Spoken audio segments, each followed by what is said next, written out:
Hello guys, Jingjing here. So what does the world really think about the governing of Communist Party of China? Well, today's event probably will offer you some different perspectives.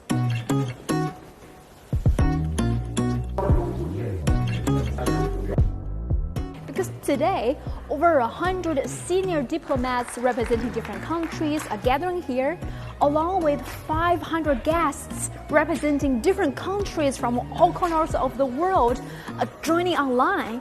And they are all here for a discussion on the Sixth Plenary Session of the 19th CPC Central Committee.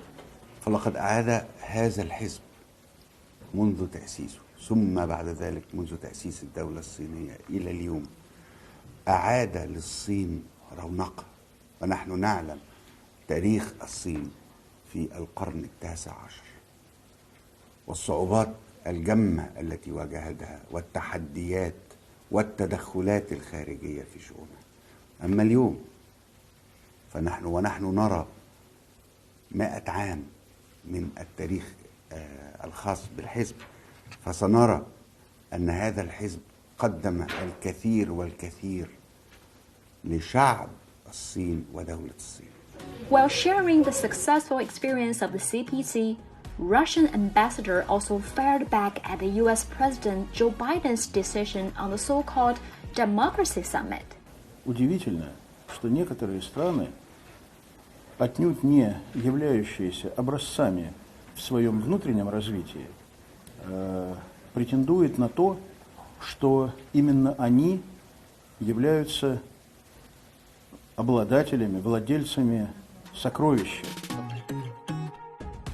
So many books explaining why the Sixth Plenary Session is important, so many analysis into China's political system, and also over here we have so many little white books explaining what is really happening in Tibet, in Xinjiang, in different corners of China. For example, this one's Tibet since 1951, Liberation, Development and Prosperity.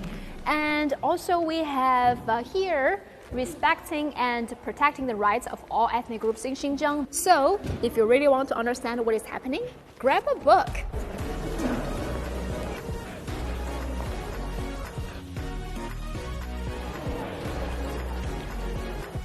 This event also attracted hundreds of scholars from Western countries too.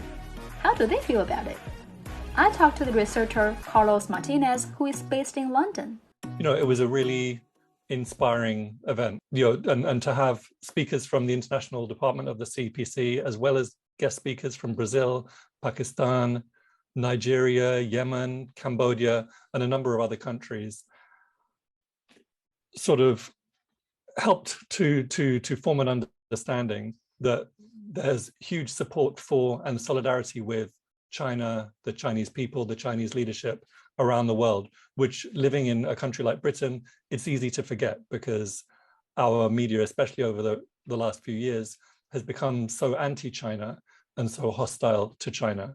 And every story that you read in the newspapers or see on the television, most of the time, it gives a negative portrayal of China. So to have representatives, including very high-level representatives from foreign parties around the world, and particularly the Global South, I think was very powerful and kind of had a corrective effect and helped to remind those of us in the West how China is really perceived in the bulk of the rest of the world.